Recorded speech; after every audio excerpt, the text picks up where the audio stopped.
Hello and welcome to another edition of the Center Row Baptist Discipleship class. This is number 13. We are currently looking at today study number 11, which is Kinship, K for Kinship, as we're working through the alphabet. We are jumping like one letter H, the Holy Spirit. We did 2 weeks, and then we jumped over K and did I and L. So we are jumping back to K, Kinship, today because we wanted to look at, and you make sure that those in the discipleship class had this copy of the Trail of Blood. And not only are we looking at the Bible with our discipleship class, but we're also looking at that great lecture series by Dr. J.M. Carroll, and just a brief overview of Baptist history. And of course, there's the pull-out chart in the back. If you look at the back, you all have that? Did you bring yours, Gwen? All right. So if you look at the back, the very, very back, it pulls out, and it has this chart in the back. And this is so powerful, and just so powerful. And I know there's been some modern amendments to this as we have more history and all that revealed. But the underlying themes in the broad strokes of the conclusions of this book are still relevant today. And that is that Baptists have formed a trail of blood back through their history. And if you're looking for the true New Testament church from the age of the apostles under Jesus Christ himself and on into the future, you see that it is marked by persecution, bitterness, hatred, and freedoms that we have today and enjoy today are due in large part to Baptists themselves, certainly in American history and through European history. And their persecution is rich. And so we see that the true church of Jesus Christ, just like Jesus said, if they hated me, they'll hate you. If they persecute me, they're going to persecute you. And one of the marks of the true New Testament church is persecution. And thus, as we look back through history and through the corridors of history and recorded history, back even beyond the Dark Ages into primitive history at the turn of the century up through the first 200 and 300 years of Christian history, we see that there is a trail of blood that marks the true New Testament believers. So with that in mind, let's look here at the Bible. Excuse me. And so we're going to look at both. We'll be looking at the Trail of Blood as if it is, there are questions coming out of the Trail of Blood, but we're also going to look at the Bible on some of the promises that God says about the New Testament churches, about the Church of Jesus Christ is promised what is called perpetuity. That is, that the Lord has promised that his church, his bride, will survive to the end of the age, and when he returns, whenever he returns, whenever that is, there will be a bride waiting for him. There will be a faithful remnant on the earth. And so we know that because of that is promised by Christ, who's the head of the church, has promised that to his followers, that indeed we have promised perpetuity. So let's start out with Matthew 28, and let's all turn there to Matthew 28. Matthew 28, verses 18 through 20. Matthew 28, verses 18 through 20. And we start out from the time of Jesus Christ, and this is what he says. So let's look here. Now, we've covered the church in an earlier, lesson number 3 is a C for the church. So we're not going to review all of that. So I would refer you back to lesson number 3, the C, the church, for lots of more information. But at least in dovetailing this idea of the history, like what is our kinship? What is Center Road Baptist Church and our discipleship class, how are we kin to other Christians throughout the ages? And certainly there's a great heritage of Baptists which we're looking at. But we look here in Matthew 28. And so what is, Cindy, why don't you start out 18 to 20? And Jesus came and spake unto them, saying, All power is given unto me in heaven and in earth. Go ye therefore and teach all nations, baptizing them in the name of the Father and the Son and the Holy Ghost, teaching them to observe all things whatsoever I have commanded you. And lo, I am with you always, even unto the end of the world. Amen. Amen. So the Lord promised to be with them. And of course, he's talking to the apostles, but then he's talking to other disciples. Remember in 1 Corinthians 15, Paul relates how there was up to 400 people that were there physically present as Jesus and witnessed Jesus ascending into heaven bodily. And so this promise is through the apostles, who are the pillars of the church. If you look at Ephesians, it says first the apostles, right? Then prophets, etc., etc. So the apostles are Christ, and then is the chief cornerstone, and then the apostles. And that's how he builds his church, on top of the apostles and the disciples beyond that. So he promised that he would be with them always, even unto the end of the world. He would be with them unto the end of the world. So Christ is with the believing remnant, the church, even unto the end of the world. So also God made such a promise that we can expect churches to be around unto the end of the age to receive that promise, right? Amen. So we believe that there will be a remnant of churches, even in bitterest persecution, right? You look at you look at the history. We go forward, and we look at where are we at now, and where are we going? But we always want to look backward, right? That's the history is such an important part of our understanding of our present identity, but also our future goals and objectives. So we look back at that first century under Roman authority, and the persecutions were bitter. I mean, the stories of, being tied to stakes and dipped in pitch and burnt to a stake, and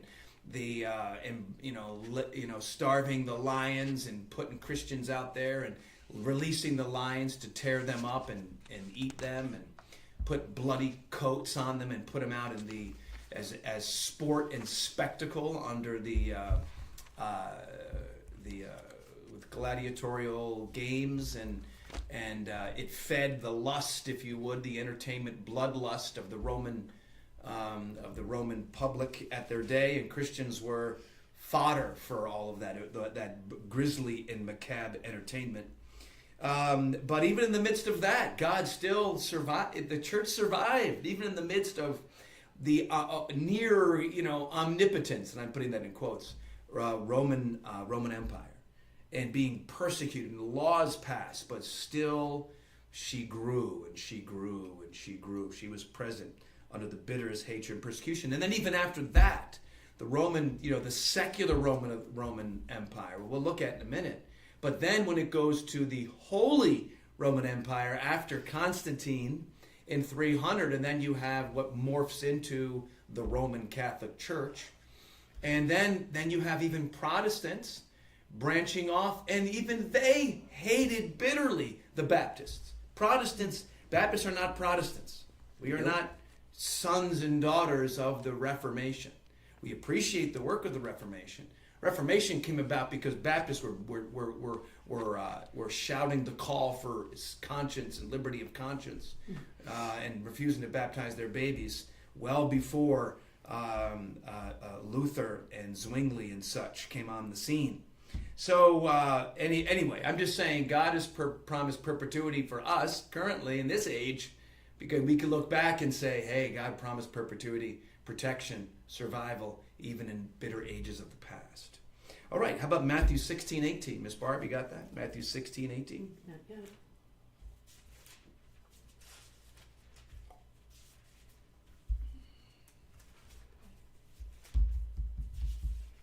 Sorry. No, you're good. I didn't tell you ahead of time, so that's on me. It's there. It's here. 16:18. Gwen, could you do 1 Corinthians 11:26 next? And I say also unto thee that thou art Peter, and upon this rock I will build my church, and the gates of hell shall not prevail against it. So the gates of hell, this is one of the most powerful verses in all the New Testament, certainly for us Gentiles of the church. And that is that the gates of hell will not prevail against the church. Think about that. And as an aside, you have the gates of hell. So think of that. This is gates don't move, right? It's not that the church is defending against the onslaught of hell. It's actually the gates of hell will not prevail against the church. That means the church is so active and so entrusted with power that we can storm the gates of hell and get people saved, right? And that they will not prevail against us. So, so does that make sense? So the word is prevail, but not prevail. So even hell itself will not prevail against the local church that Jesus Christ is the head and that he promised perpetuity. How about 1 Corinthians 11:26? Go on. For as often as you eat this bread and drink this cup, you do show the Lord's death till he comes. Till he come. That's the word, till he comes. So again, that ordinance of the Lord's Supper has with it, and we just talked about this. We did the Lord's Supper last week, and we practiced the Lord's Supper just 2 weeks prior in the church. And we talked about how it is a memorial service, not just looking backward. Remember, the message I preached was three looks toward the Lord's Supper, right? Inward, outward, and forward, right? Inward, backward, and forward, right? So certainly inward, examine yourself. Backward is a memorial celebrating what he did on the cross. But forward, looking ahead till he comes. And so even the celebration of the Lord's Supper is maintaining that promise that Christ is still with us until he comes back. Isn't that wonderful? Amen. It's a beautiful picture.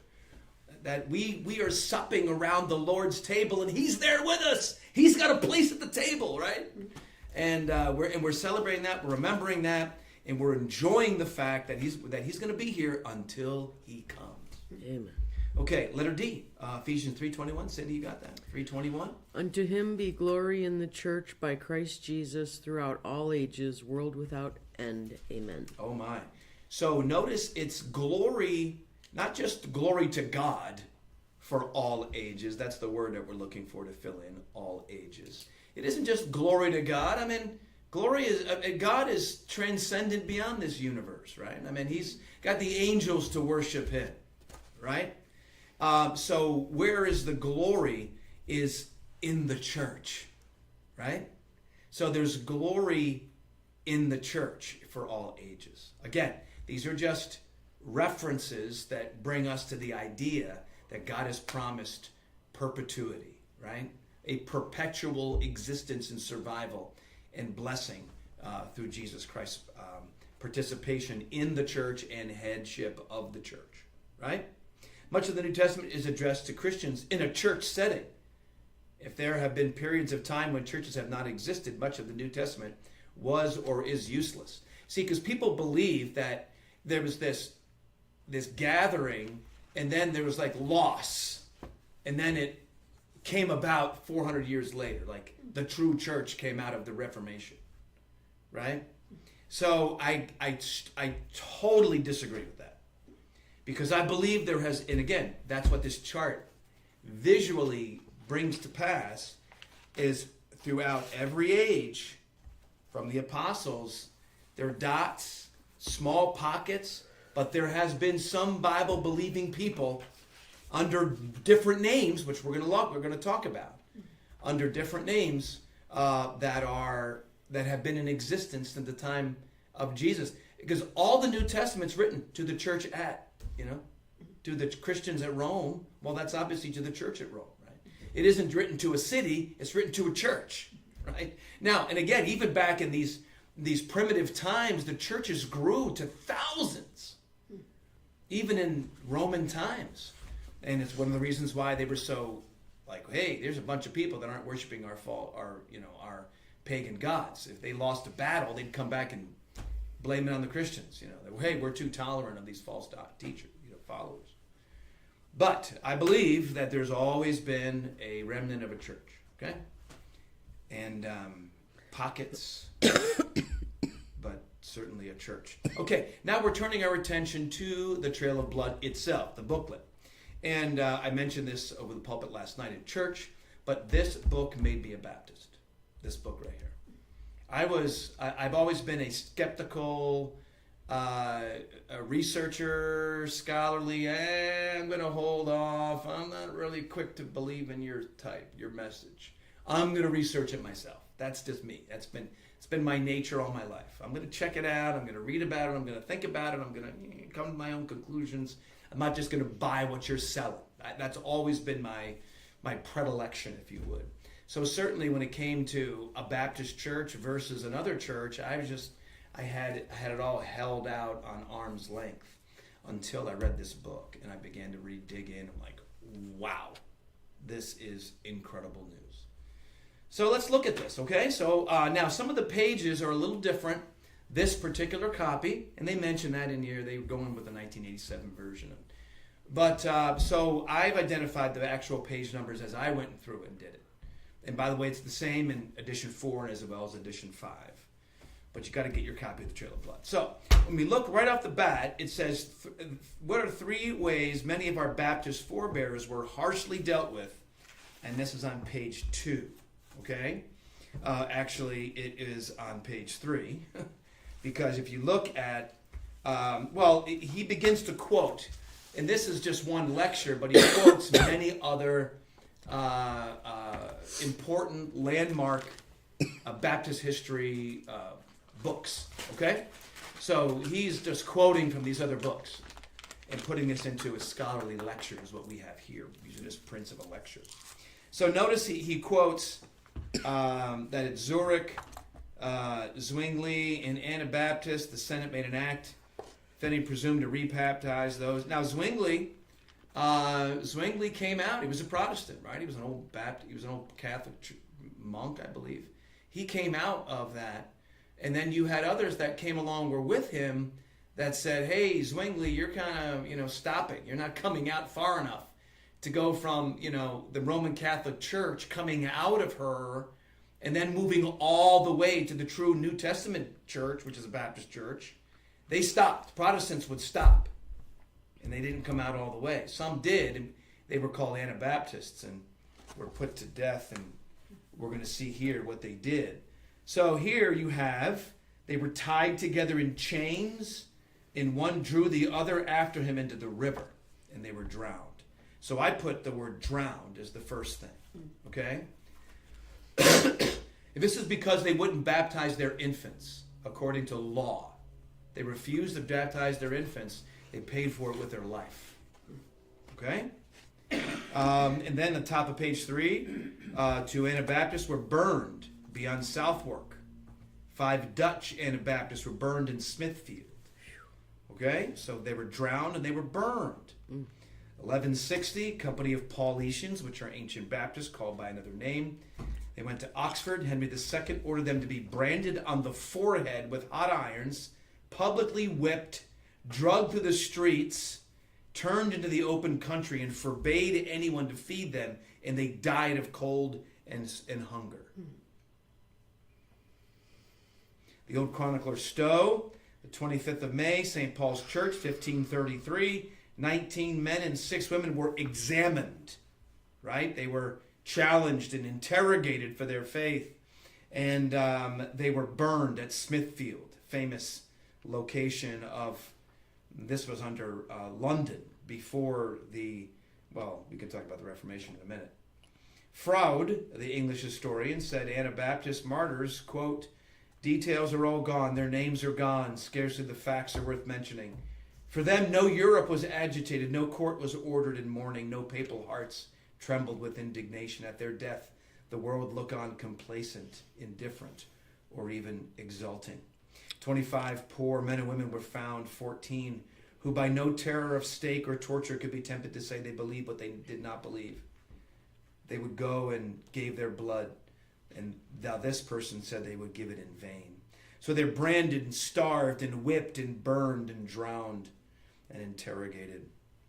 So that's just a sample of what we see It happened in our Baptist heritage. So we look at number 2 here, page 78, the quote by Cardinal Hosius.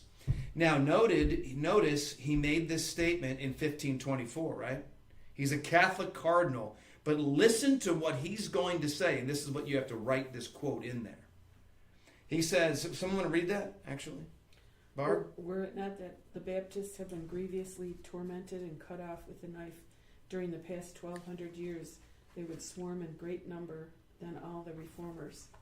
So think about that. In 1524, he said for the last 1,200 years. So Cardinal Hosius, no friend of Baptists. He hated them. He put, he wanted them all to be cut off with the knife, right? So he says, so that would be 1524 minus 1,200 is 300. 324. So that predates the Roman Catholics. Okay? And it predates the Reformers. And he said, had they not been agitated, why? Because they would have preached the gospel, people would have been saved. That's why they would have risen in number. Had they not been cut off with the knife, they would be greater than the Reformers today. Are you listening? Okay, number 3. So just put that quote down. And number 3, how many marks or doctrines of the New Testament church does Dr. Carroll enumerate? This is on page 5. How many marks of the New Testament church? 11. There's 11. 11. Now, I teach this with and this is, I'm going to stay with the history aspect as opposed to the doctrinal aspect. But there is an acrostic, Baptists, Baptists, okay? It is very similar to this, right? So Baptists, that's 8. So this marks 11. Okay? But the Baptist acrostic just helps you understand that B, Bible, final authority, right? Okay, so number 1 is head and founder is Christ. The only rule of faith and practice is the Bible. This isn't what the New Testament teaches about the church. So if a church, if a church in their stated identity or official doctrine from their founder and their official policy book, right? The tenets of the Presbyterian Church USA. If it goes against any one of these, well, is it a true New Testament church? I'm not saying they don't preach truth. I'm just saying these are what the New Testament says. Here's what a New Testament church is going to look like, and these are the marks that it's going to have. It's going to believe this. It's going to do this. It's going to practice this. Okay? Why? Because Satan's a counterfeiter. Satan's a liar. Try the spirits, whether they be of God. 1 John 5:1, or 4:1. Its name is church or churches. It's congregational. It's polity. Everybody votes. Right? Its members are saved and baptized people. Right? To be a member of the church. I can be a member of a church and not be saved. Its ordinances are believers' baptism and the Lord's Supper. Its officers are pastors and deacons. We use the term, the New Testament also uses the term bishops and elders. Bishops is sort of replaced with pastor. Its work, it's the Great Commission, right? Getting people saved and discipling them and baptizing them. And its financial plan is tithes and offerings. Its weapons of our warfare are spiritual, not carnal, right? And it's separated from church and state. The church is an independent entity. That's what it's like in the New Testament. Okay? Let's hasten. Let's keep going. Top of page 79. What was possibly the first serious departure from the New Testament church order? So we jump up to verse 11 and 12, listen to me. Jump up to chapter 11 and 12, okay? So, and obviously the book jumps through a lot of the earlier, from the New Testament, right? They're first called Christians at Antioch, right? They were called this sect, referring to those following Jesus, right? And, or this way. You can see the evolution of it, right? The terms, the names. So he went from, the way of Jesus or the sect of Jesus of Nazareth to Christians. You act like that person over there named Jesus Christ. In Acts, you see over there on page 10, Acts 11:26, they're called Christians. And so there's this doctrine, right, that goes, but then we see as these churches, especially in big cities, begin to grow, we see error creep in, right? The church is a living organism. It's a spiritual entity. Certainly there's going to be error that creeps in. So what is the, I didn't mark this one. So if you look at the third paragraph on page 12, someone read that?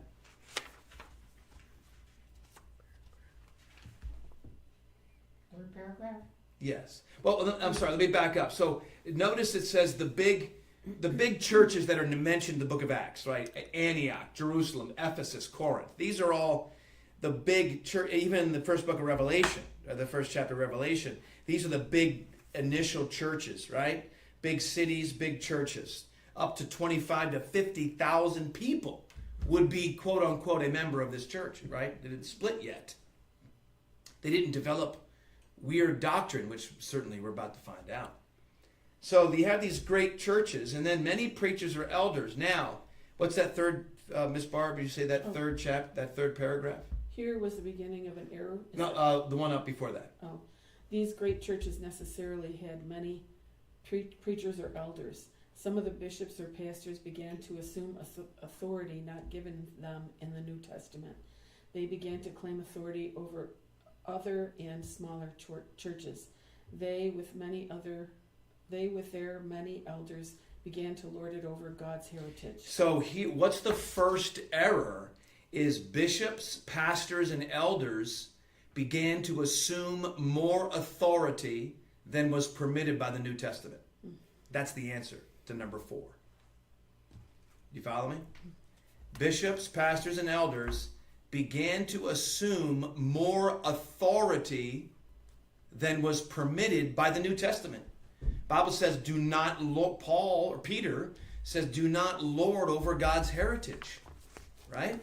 You don't lord over, I don't presume that you're my people. You're my people. We're not in a cult, right? I mean, the pastor doesn't own the people of the members of the church, right? But what you saw, they were called, the term, they were called, this is not in the book, but they were called metropolitans. And these were like big bishops in big cities. And they began to assume authority over these smaller country churches. You do this. We're the big church. And so that's the first big error in the flow of, in the development of Christian churches over time. Make sense? Okay, so what was the year of the first? Now, okay, another one is infant baptism, right? You look over here on page 13. It goes into detail on, now, again, I've read a lot of these source documents that even they're referring to. Let me just tell you this. Listen, there was no infant baptism for 300 years of the early church. None. Even those that believed in infant baptism immersed the child. So there was everybody believed in immersive. There was no sprinkling, there was no pouring for 300 years. Even like the Roman Catholic Church that began to develop, and some of these pagan doctrines began to creep in, they still obeyed the mode of immersion baptism. That's what the word baptism means, is to immerse. To dip, bury, immerse, plunge. The word baptism. That's what it means. And so they began to sprinkle, because sometimes it was like, we're in bitter England and Norway and February, and we're not going to crack the ice and dip you. You know, people were sick; they couldn't be brought, so they began to sort of make some concessions. We're just going to sprinkle you at your house or pour it over you, and then that just began to develop. And then the idea of original sin and infant baptism and all that stuff began to creep in with it. So we talked about the subjects, number 6 on page 13, the subjects of baptism. And So on the year, so there was not, we look over here, where's that number 370? Where is that? Where is that? Here, What page there is we that go. on? 370. Page Is it 13. It's AD 370. It's Is at the it? bottom. Yeah, it's Okay, near the says bottom. okay, perfect. Okay, I was The last one. okay. Yeah. Before number 7. Yes. Yeah. So all this time they were baptized churches, and then they began to baptize infants until 370. Okay. So 370 they didn't even have baptismal regeneration until 370. Okay. What about number 6? What happened in the year 251? 251. We look at.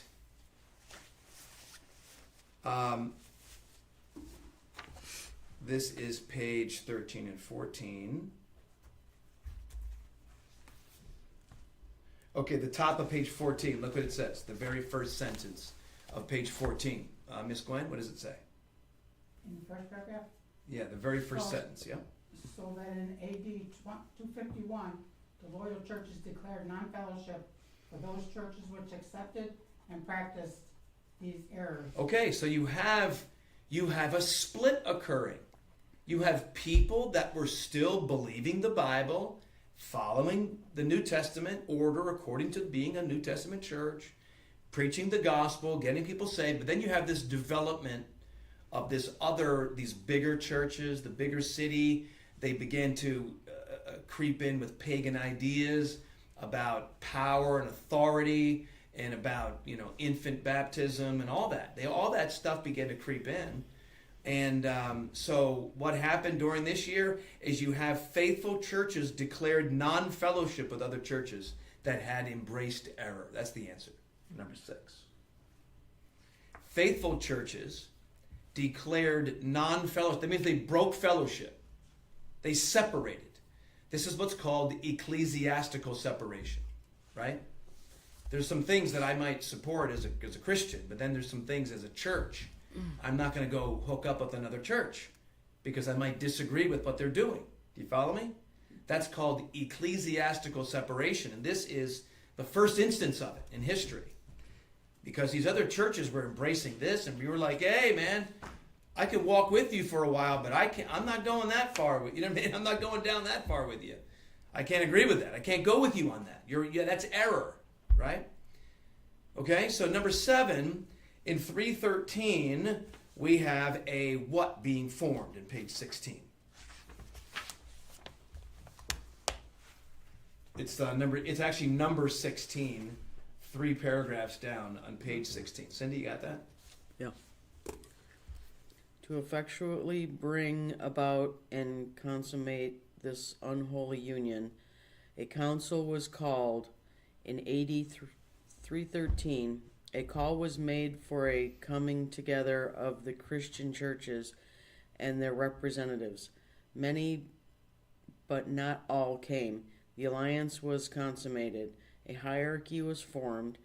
In the organization of the hierarchy, Christ was dethroned as head of the churches and Emperor Constantine enthroned, only temporarily, however, as head of the church. Okay, so there's both answers are in that what she just read. Number 1 is the word council. Number 7 is council.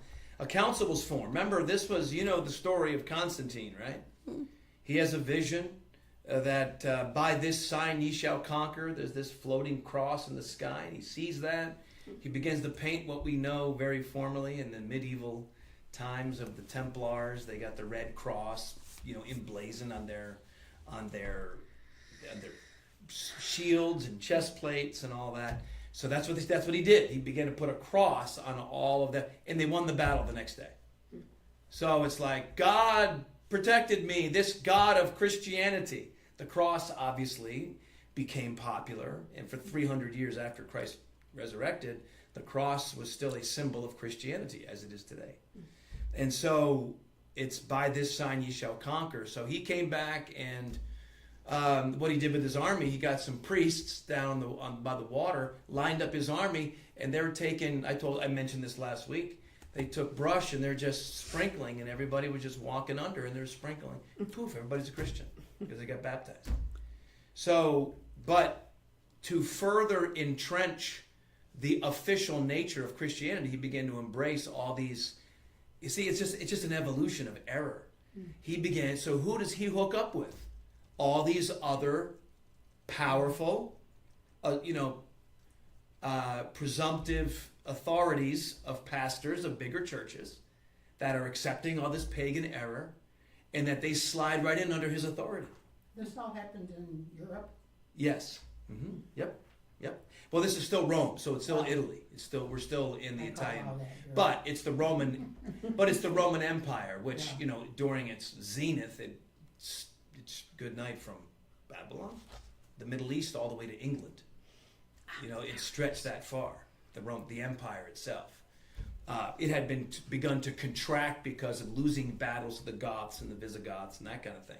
But by this time, 383, it certainly contracted a bit from its past glory. But still, it was still functioning, right? So we see a council was formed, and then what happened to Jesus Christ as a consequence of this council? He was dethroned as head of the church.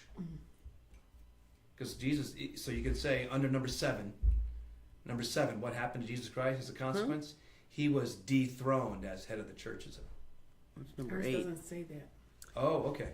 Yeah, our number Okay, 7 I deals scanned with it. 15. Okay, yeah, I scanned it this month. You have the new edition than I do. I thought it was the same. So that vision, what was that, from God or Satan? I don't know. That's a mystery, right? But Formed a council. maybe God meant it for good and he twisted it for evil. Number 8. I'm sorry. What number next for you guys? Okay, hold on. So he formed. So he dethroned. You can just He say formed a council. yes. He formed a council in 313. Okay, that doesn't.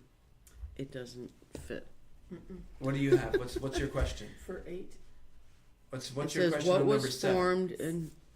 7 says, I got under 7. the leadership of the Emperor Constantine, there came begins with a It's T. truce, courtship, and then proposal of marriage. It's under number 15. Oh, Okay, I'm sorry. I have that. truce, did you say? Truce, yeah, it's right. It's A under truce? number 15. Oh, It's the second line under 15. A truce, a courtship, and a proposal of marriage. Mm-hmm. That means that as the emperor of Rome, he's allegedly the secular pagan leader of the Roman Empire, which historically has been pagan, right? Worshipping false gods, right? So then, first, between them and the church, Christianity, he has a truce. So it's truce, courtship, and potential marriage, meaning, okay, we're not going to fight, I'm not going to kill you anymore. How about we marry and become the Holy Roman Empire? That's what happens. Okay, what's your next question after that? 8 is what was formed in 313 AD. A hierarchy. Oh, hierarchy. Okay. It isn't a That's council? the word that fits. Okay. Oh, do you have like dashes to fill? Mhm. Okay, hierarchy. Yeah. And then after that, what happened to Jesus Christ because of this? Dethroned as head of the churches. Okay.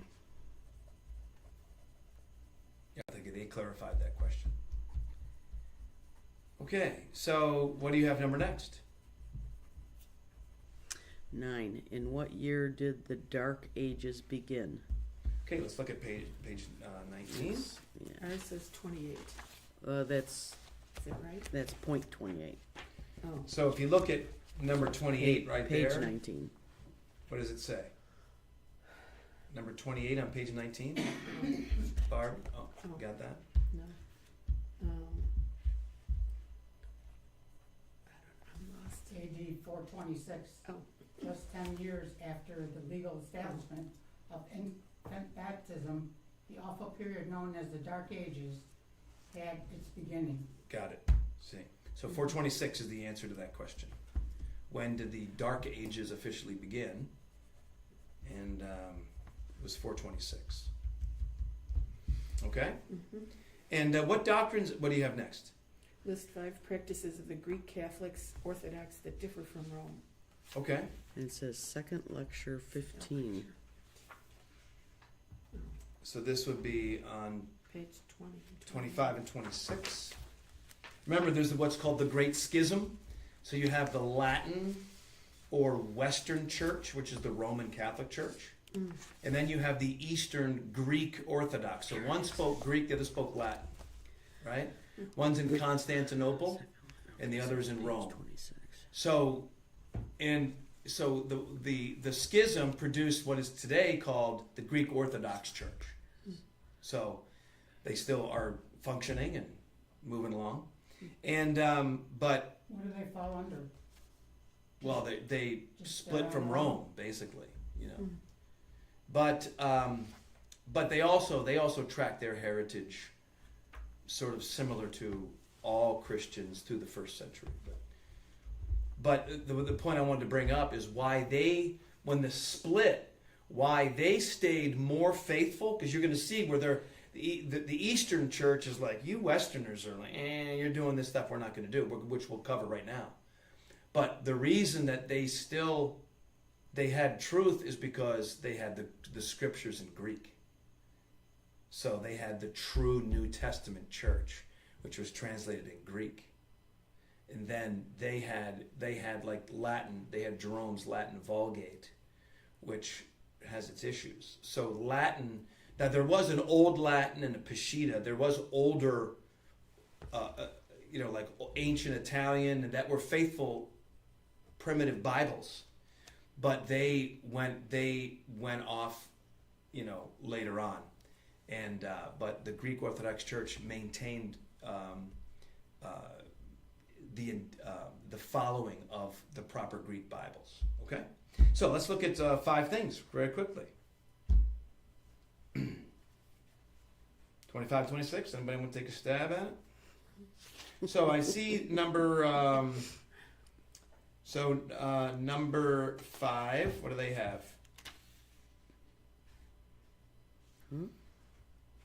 I'm looking at page 23. 23. And I was it looking at said- page 26, number 15. No, I'm sorry. I skipped over previous. So wait a minute. Because it says second lecture 15, which is on page 26.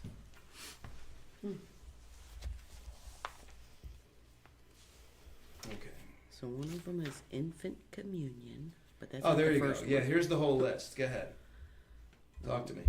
Well, the first one, it says, if I'm reading this right, it says the Greeks rejected sprinkling and pouring for baptism. So they rejected number 1, sprinkling and pouring for baptism. Okay, so reject.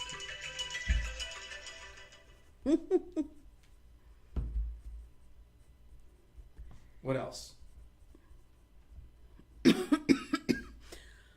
They continue to practice infant communion. Yeah, that's not a split. Oh no, you Well, can the put Romans that down have there. Yeah. abandoned it. No, you see, mine's phrased differently in the 4th edition. So keep going. Well, I'm just, because it just tells us to list them, so I'm just reading what's in here. Yeah. They rejected papal infallibility, right? Uh-huh. I don't see that. Oh, That's that's the down, last that's asterisk. number 5. Yeah. Okay, so the Greeks in administering the Lord's Supper give the wine as well as the bread. Wine and bread, correct. Then the Greeks have their priests to marry. Right. So that's it, right? That's 5. Yep. Sprinkling, pouring for Okay. baptism. Wine and bread for the Lord's Supper. Priests were allowed to marry. Infant communion and papal infallibility. Those were What's that? What is that? Papal infallibility. Yeah. Oh, What is that the that? Pope speaks perfectly. He's the vicar of Christ. That means he is instead of Jesus Christ on this planet. The Catholics believe that the Pope is instead of Jesus Still? on this. Oh yeah, No. absolutely. Which is a tough time because the Pope's a Marxist. I mean, he's evil. Sorry, all those that are going to listen to this. I mean, listen to what he's saying. I mean, he's a Marxist. I know he is. He's a globalist, socialist Marxist. Anyway, we won't get into all that. Okay. Do that. The next one is on Yeah. page 29. Okay, Depending on so the future. let's keep going for time's sake. We gotta hurry. Yeah. So what do you have next? What action was taken by the Council of I don't know how to pronounce Toulouse. it. Toulouse in 1229 AD. Second lecture 25. Okay. Page 29. 29, okay. It's page 29, and it's number 25 in the last paragraph in the bottom of the page. Someone got that? Cindy, you looking at it? I'm looking at it. I don't know Yeah, what. number 25. In AD, number 25, Okay, in AD in 1229. 1229, just 14 years after the law, The the last last. last awful awful meeting, still another meeting was held. This seems not to have been whatever. Ecumenical. Thank you. Mhm. It was called the Council of Toulouse.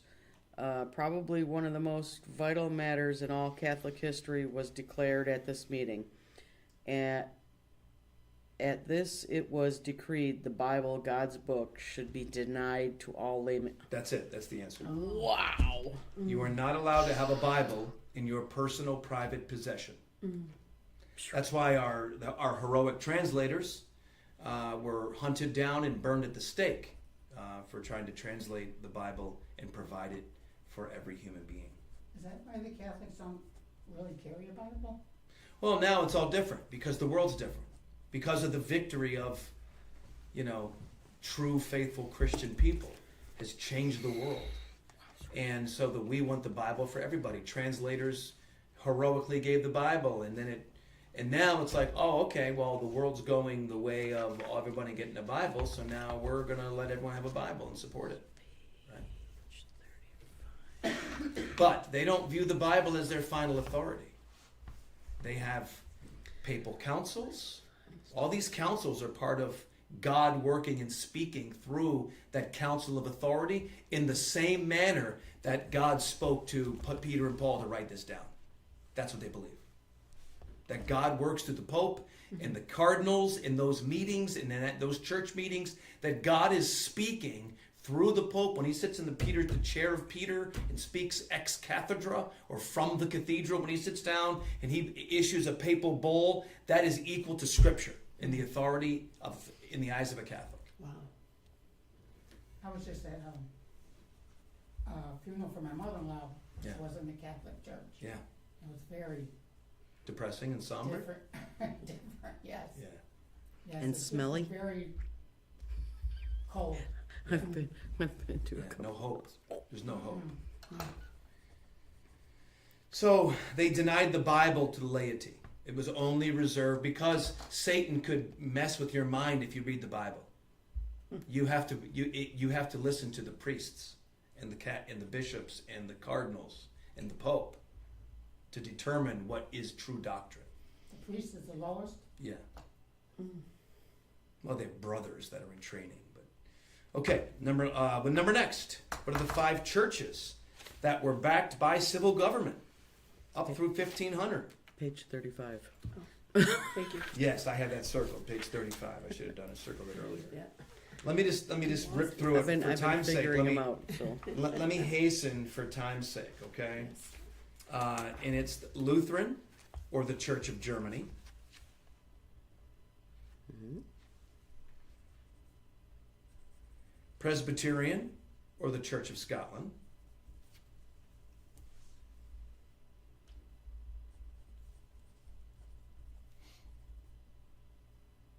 The Church of England, or Anglican, known as Episcopalian in America. The Roman Catholic Church. And then lastly, call it the Greek Catholic Church. Because that word Catholic means universal. So in the schism, they still, sort of viewed each other as equals, right? But they were still different churches, which one morphed, as I mentioned, into Greek Orthodox, and the other, to this day, Roman Catholic. So those are, and now each of these, even though they're Protestants, they still combined and were married to civil government and civil authority. That's important distinction, okay? That's the question. Which still had the backing of a civil government. Now, What is the truth? But even Presbyterian, church, okay, Greek Orthodox, Roman Catholic, and Protestant, what did they all feel? They were all strange bedfellows when it came to Anabaptists. They had bitter hatred and persecution. That's the answer. Bitter hatred and persecution. Even the Protestants hated the Anabaptists.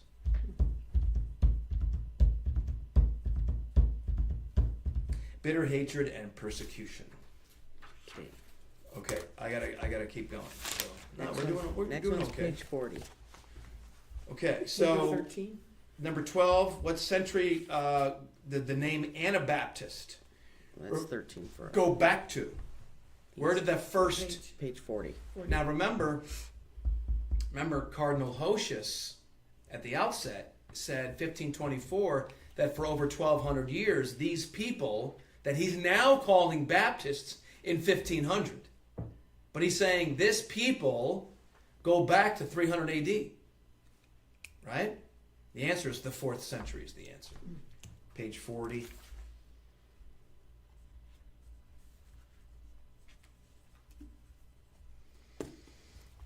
It's number 9. It says, it is a significant fact on page 40, number 9, well-established and credible history that even as far back as the 4th century, those refusing to go into the hierarchy, refusing to accept baptism, etc., were called Anabaptists. Now that word Anna, what does that word Anna mean? The prefix Anna. It means again, or re. So, because now listen, we didn't call ourselves Baptists, right? And so that word Anna means again or re. Now why is that? Because you have we have infant baptism decreed by law. So if you didn't baptize your baby and then you got saved and went through believer's baptism, what are you getting baptized twice for? What are you again baptizing? You people that are baptizing again, you're called Anabaptists. You're being baptized again. That's where that name comes from. That's what it means. That's the person or the Well, that's what church? Protestants and Catholics began to call the people that we came from, which is Baptists, came from Anabaptists. Eventually, the word Anna just fell off in time, and then by 1500, they're called Baptists. But I wanted to help you figure out that word Anna. Where did that come from, and what does it mean? Think about it. If it's decreed, it says it before. Where is that?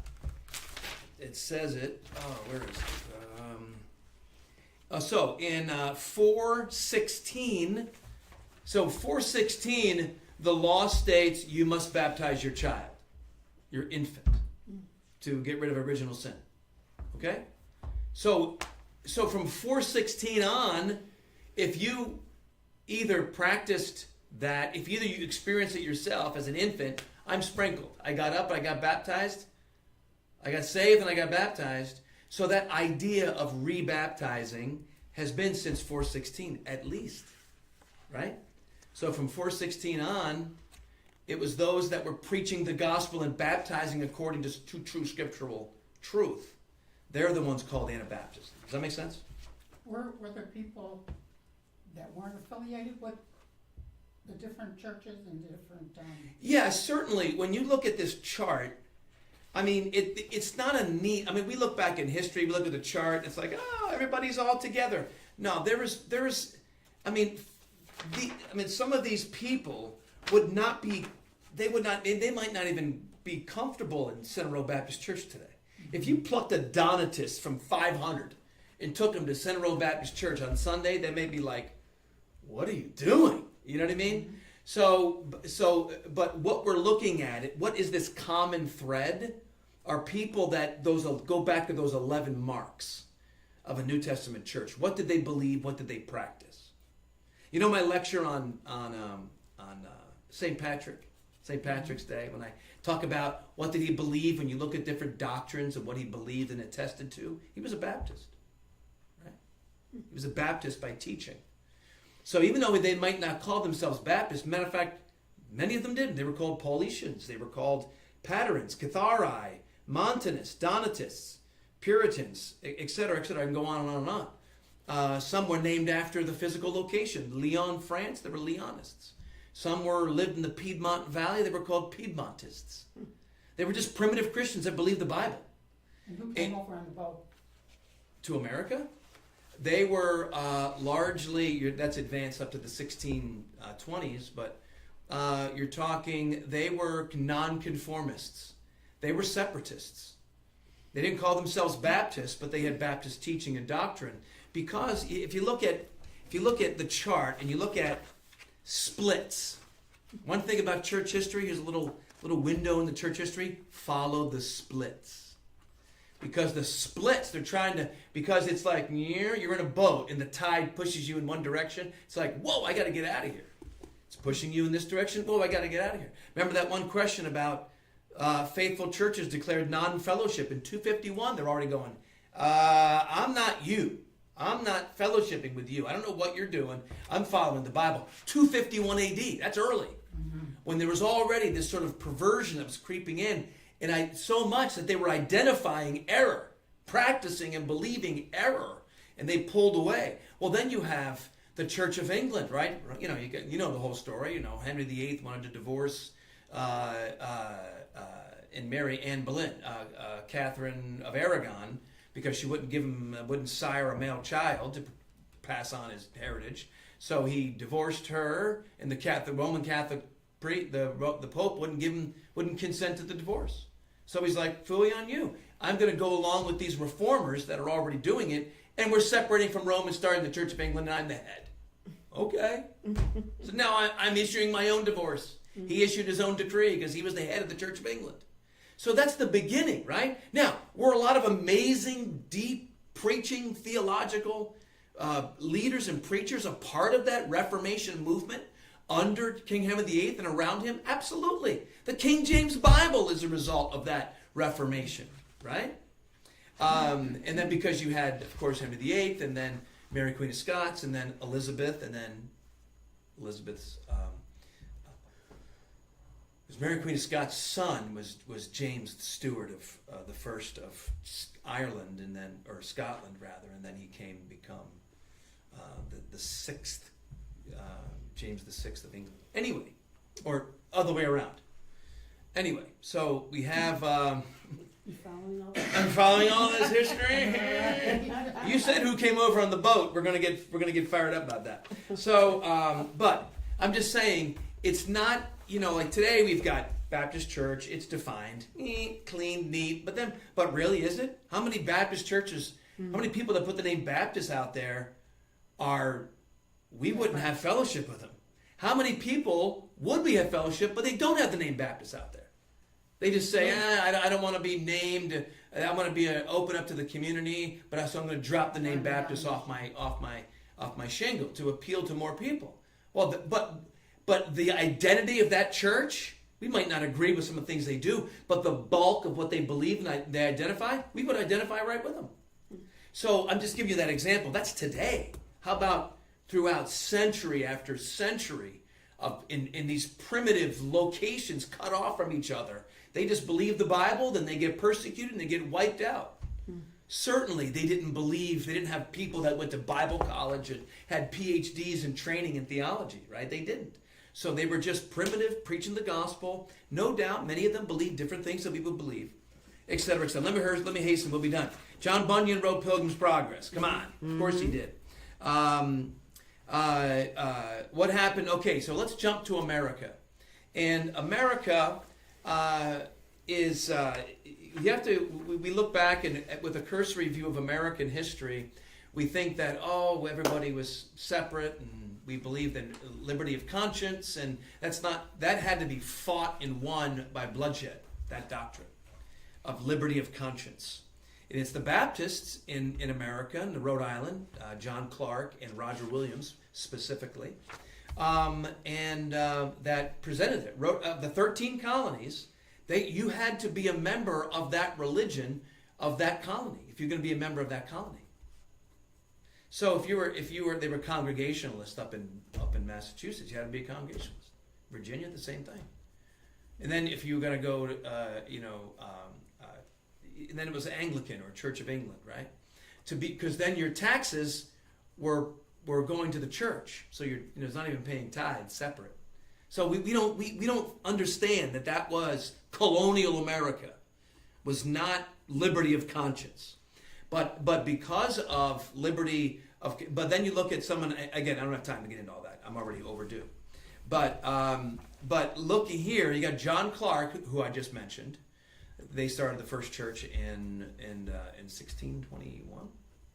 1622 in Rhode Island, and then Newport, and their state constitution became a template for all the other state constitutions, and very rich with civil liberties and religious liberties. But Obadiah Holmes, they went up, so they traveled from Rhode Island up to Massachusetts. So Massachusetts is a colony; they don't mess around. So they're having a church service. They're just fellowshipping with one of their members who moved up, and they're like bedridden, so they're all having Bibles. They're singing songs and having church at his bedside. Well, the authorities find out, grab him, they tie them, because you can't preach or have a church service outside of their law.